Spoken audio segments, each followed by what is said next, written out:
Christophe Castaner, ministre de l'Intérieur. Monsieur le ministre.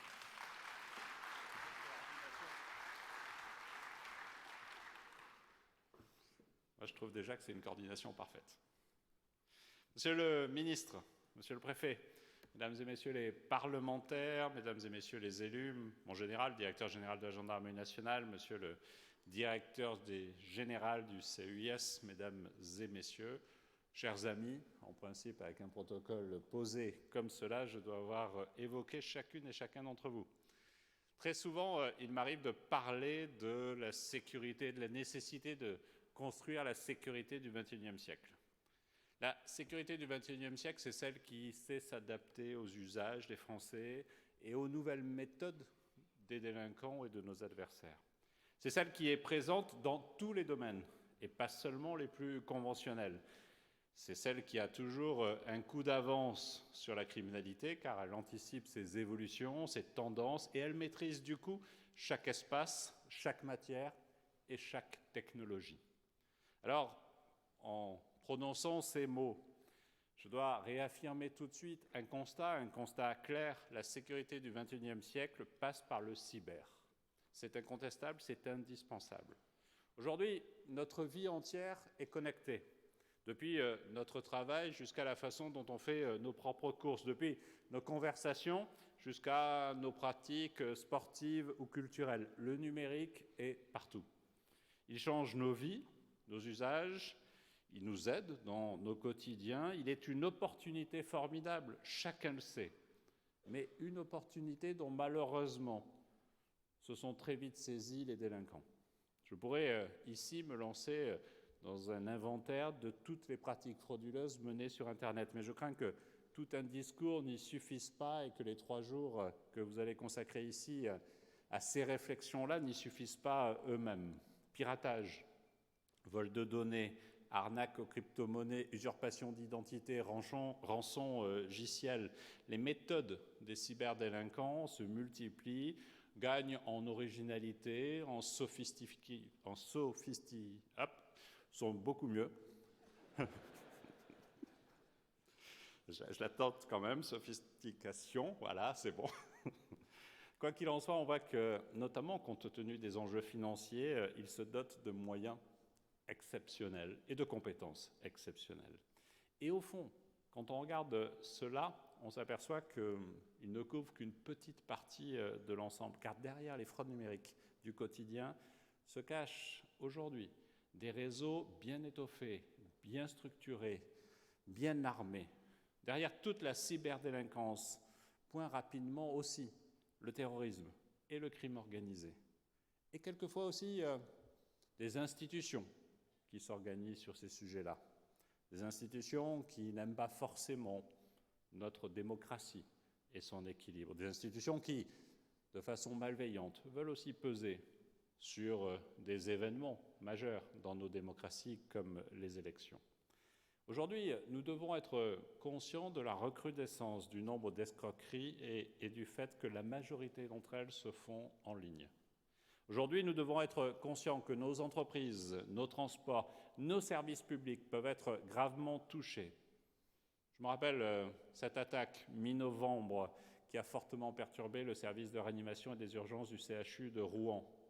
Je me rappelle de l'attaque sur un grand groupe de télévision et de radio nationale menacé de perdre sa capacité d'émettre.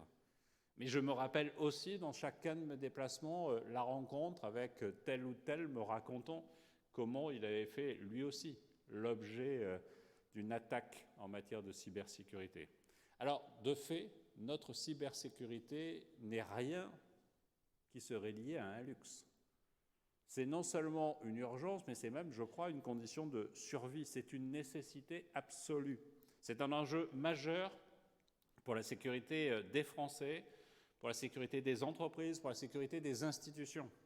C'est un enjeu de sécurité du quotidien et un enjeu dont nous devons nous emparer pleinement. Depuis de nombreuses années, au sein du ministère de l'Intérieur, police et gendarmerie ont pris les choses en main. Je pense au réseau d'enquêteurs spécialisés de la gendarmerie et de la police nationale, qui représente plus de 9 500 enquêteurs formés et dont le nombre va continuer d'augmenter. Je pense aux structures que nous avons mises en place. L'Office central de lutte contre la criminalité liée aux technologies de l'information et de la communication, qui fait ses preuves en matière de prévention, mais aussi en matière d'investigation, qu'elle coordonne pour le ministère de l'Intérieur. Côté gendarmerie, c'est le Centre de lutte contre les criminalités numériques, le C3N, et ses 9 antennes qui seront créées en 2020 pour proposer un dispositif territorial robuste et expert pour faire face aux cybermenaces. Mais n'oublions pas les territoires, n'oublions jamais les territoires. Au niveau des régions, ce sont les Lions, véritables plateaux techniques d'enquête cybercriminelle qui luttent contre les atteintes les plus graves. Et dans chaque département, des sections opérationnelles de lutte contre les cybermenaces procèdent aux opérations de police technique et scientifique numérique et lutte contre les cybermenaces. Nous sommes et nous devons être prêts à agir partout, prêts à agir tout le temps, et nous sommes résolus à le faire. Nous avons mis en place des outils faciles d'accès, spécialement d'aider la cyberdélinquance du quotidien. La plateforme Perceval, par exemple, qui permet de signaler les usages frauduleux de cartes bleues, est entrée aujourd'hui, je le pense, dans les mœurs. Depuis sa création, ce sont plus de 200 000 signalements qui ont été réalisés. La plateforme Pharos aussi, qui permet de signaler les contenus pédophiles, haineux ou terroristes en ligne. Elle est aujourd'hui le fer de lance de notre lutte pour un Internet plus respectueux et plus sûr. Je pense à la plateforme qui m'a été présentée tout à l'heure de cybermalveillance.gouv.fr, qui permet, à partir des renseignements reçus de la part des victimes, d'engager des enquêtes significatives sur les arnaques aux faux supports techniques ou sur le chantage à la webcam. Mais ce n'est pas tout, et nous devons encore renforcer cela. Et une nouvelle plateforme qu'on a évoquée tout à l'heure, que nous mettrons en œuvre, je l'espère, très vite, dans quelques semaines, Thésée. Cette plateforme est en cours d'élaboration, en cours de finition dans son élaboration pour lutter contre les escroqueries sur Internet. Et elle permettra notamment de déposer la plainte en ligne. Sur tous ces outils, ce qui compte, c'est à la fois la facilité dans le rapport à la plainte, la facilité dans le rapport à la police et la gendarmerie pour simplifier la vie de ceux qui en sont victimes, mais c'est aussi une meilleure efficacité dans l'enquête. Nous savons bien que sur une escroquerie à la carte bleue, si quelqu'un va porter plainte à la gendarmerie de Forcalquier dans les Alpes-de-Haute-Provence, qui m'est cher, l'enquête sera difficile et il n'est pas acquis que le gendarme, malgré toute sa bonne volonté, ait les moyens de mener l'enquête sur la fraude à la carte bleue de celui qui dépose. Mais quand nous arriverons à regrouper le fait que ce n'est pas une fraude, mais que ce sont 1000 fraudes qui viennent, au fond, du même système de cyberdélinquance, à ce moment-là, nous avons les moyens de mener l'enquête et de faire en sorte qu'il y ait 1000 réponses. Et donc 1000 personnes qui voient un traitement judiciaire, et surtout, ça nous donne les moyens de lutter contre ces systèmes qui s'organisent. Et c'est ce que nous devons développer, c'est ce que nous faisons, parce que la menace cyber évolue, elle est de plus en plus massive. Elle nous oblige du coup à faire évoluer nos méthodes, notre organisation et nos outils. Pharos, cybermalveillance.gouv.fr, Perceval et prochainement Thésée sont les témoins de cette montée en puissance continue. Mais ils doivent être vus aussi comme le bras armé de notre lutte sur ces sujets. Alors je suis fier de constater que notre sécurité intérieure a pris le tournant du cyber et de voir que les premiers résultats sont là. En 2019, le Centre de lutte contre les criminalités numériques est parvenu à saisir 4,6 millions d'euros d'avoirs criminels, mais aussi 182 bitcoins, soit près de 1,4 million d'euros. Autant d'argent pris au porte-monnaie des cyberdélinquants. Des enquêtes, d'autres enquêtes avancent, des suspects sont arrêtés, des failles de sécurité sont résorbées. Nous améliorons aussi notre coopération internationale avec certains pays avec lesquels la coopération n'était pas satisfaisante. Et je profite de chacun de mes déplacements à l'étranger pour poser aussi ce sujet sur la table. Nous devons agir massivement. Je pense à ce jeune hacker français soupçonné d'avoir envoyé plus de 20 millions de messages de chantage à des internautes du monde entier. Le préjudice de fait se compte lui aussi en millions d'euros et nos services de police l'ont arrêté. Je pense aussi, bien sûr, en septembre dernier, au démantèlement d'un des plus gros réseaux d'ordinateurs pirates du monde. C'est le C3N, aidé par Avast et par le FBI, qui a permis d'identifier la faille de sécurité et de restaurer 1,4 million d'ordinateurs. Je vous remercie d'avoir allumé la lumière parce que d'habitude, on fait ça quand il n'y a personne dans la salle. Là, manifestement, comme vous êtes présents, c'est mieux que je vous vois, parce qu'objectivement, je ne voyais pas. Je veux saluer aussi l'engagement des policiers et des gendarmes. Je veux saluer ce travail harmonieux et résolu avec les magistrats, notamment ceux de la section F1 du parquet de Paris qui dispose d'une compétence nationale en matière de cybercriminalité. Mais là encore, en saluant ces progrès, je mesure aussi ce qui nous sépare d'une meilleure capacité à neutraliser toutes ces attaques. Et nous ne pouvons pas nous en arrêter là. Nous devons aller plus loin encore et faire de la France la patrie de la cybersécurité. Vous le savez, pour beaucoup d'entre vous, nous avons lancé avec le secrétaire d'État Laurent Nunez les travaux concernant le livre blanc de la sécurité intérieure.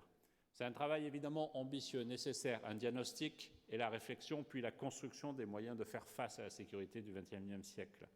Et donc, nous l'avons engagé pour identifier ces évolutions probables et proposer les solutions pour l'avenir. Et évidemment, dans ce livre blanc, au cœur de notre réflexion, se trouve l'innovation technologique et donc se trouve la cybersécurité. D'ailleurs, un groupe de travail dédié est consacré à ce sujet. Et il a entendu les acteurs, identifié les chantiers, et il poursuit son action avec une consigne simple que je leur ai donnée. C'est voir grand et imaginer les meilleures structures et les meilleurs outils pour nous placer à la pointe de la cybersécurité. Je ne préjugerai pas des conclusions du livre blanc, mais je peux vous dire que toutes les options sont sur la table et que nous y réfléchissons, bien sûr, et que notre objectif est de trouver les moyens d'agir aussi avec une grande coordination interministérielle pour lutter efficacement contre la cybercriminalité. Mais il faut avoir en tête que ce livre blanc, ce ne sont pas que des réflexions internes sur l'organisation du ministère de l'Intérieur et de ses forces de l'ordre cyber, non.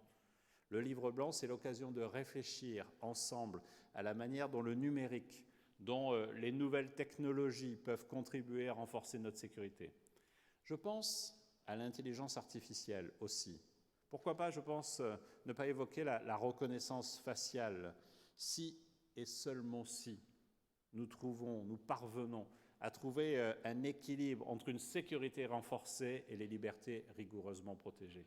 C'est cet équilibre-là qui est absolument indispensable, même s'il m'arrive de m'agacer contre la défiance organisée quand c'est l'État qui serait en possession de certaines données personnelles, alors même que dans les usages de nos concitoyens, le fait de confier la totalité des éléments qui constituent leur vie à des opérateurs privés dont les sièges sont bien loin de là où ils vivent ne pose aucun problème. Il y a effectivement ce paradoxe où ceux qui veillent sur les libertés, les ministères régaliens par exemple dans notre pays, sont suspects de faire quand au fond on s'aperçoit que des vies entières sont totalement transparentes par l'ensemble de ce qui se diffuse sur notamment les réseaux sociaux, mais pas seulement sur les réseaux sociaux. Mais nous, notre responsabilité, notre exigence, c'est de toujours parvenir à trouver cet équilibre entre sécurité renforcée, mais aussi facilité d'usage, et les libertés qui doivent toujours être rigoureusement protégées. Ce livre blanc, c'est une ouverture vers l'extérieur, c'est une volonté résolue de travailler en commun avec le secteur privé, avec tous les acteurs de la cybersécurité pour former ce réel et efficace continuum de sécurité. Je sais que quand j'évoque cela, là encore, beaucoup me suspectent de vouloir vendre notre sécurité à des opérateurs privés. Si je le pose ainsi, c'est d'abord par un devoir de modestie, un constat de modestie. Le ministère de l'Intérieur ne peut pas prétendre aujourd'hui répondre seul à la totalité de la problématique de sécurité de nos concitoyens. Et c'est l'ensemble de la chaîne qui doit vivre ensemble dans le continuum de sécurité. D'ailleurs, dans cette chaîne, il y a d'abord les citoyens ou les entreprises elles-mêmes, dans leur capacité à avoir les gestes de vigilance nécessaires.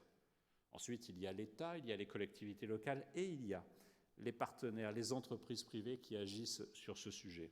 Et je suis intimement convaincu, à partir de ce constat modeste, que nous devons faire émerger ce continuum. Je crois qu'il est d'autant plus nécessaire dans le domaine cyber que dans d'autres domaines. Et quand je suis avec vous depuis quelques heures ici au FIC, je peux vous dire que ma conviction est encore renforcée. Et une nouvelle fois, cette année, le FIC tient toutes ses promesses. Il montre toute l'énergie, la motivation et l'imagination de nos start-up, de nos PME, de nos entreprises et de nos grandes entreprises.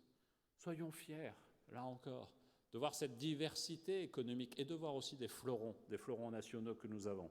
Je sais que pour beaucoup, la mode est à considérer que l'entreprise serait un mal même pas nécessaire pour certains utopistes, et qu'au fond, les grandes entreprises, ce serait plus mal encore. Non, on a besoin effectivement d'avoir des pépites naissantes, des pépites à accompagner. Et le contrat de filière qui a été signé hier par ma collègue de l'économie et que j'ai conforté ce matin par ma signature, porte justement aussi l'appui de ces pépites et la reconnaissance d'un savoir-faire, d'une expérience, d'une capacité, d'une force d'action, notamment à l'international, de quelques grands groupes. N'y voyons pas d'obstacles, n'y voyons pas d'opposition, faisons vivre cet écosystème dans sa globalité et faisons vivre cet écosystème dans le cadre du continuum de sécurité. Moi, ce que je veux, c'est que le ministère de l'Intérieur soit le ministère des innovateurs, que le ministère de l'Intérieur puisse ouvrir aux start-up ses portes et qu'il puisse, le ministère de l'Intérieur, les aider à développer les outils qui feront la cybersécurité de demain. Le campus cyber est une occasion de rendre concret cela. J'ai demandé au service du ministère de l'Intérieur de s'engager pleinement dans cette démarche et d'y installer des équipes.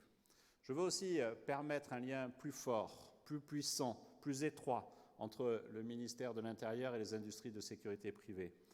Et donc, nous devons pour cela être un partenaire exigeant, attentif, prêt aussi à s'engager et à aider la recherche et à aider les entreprises à développer cette recherche.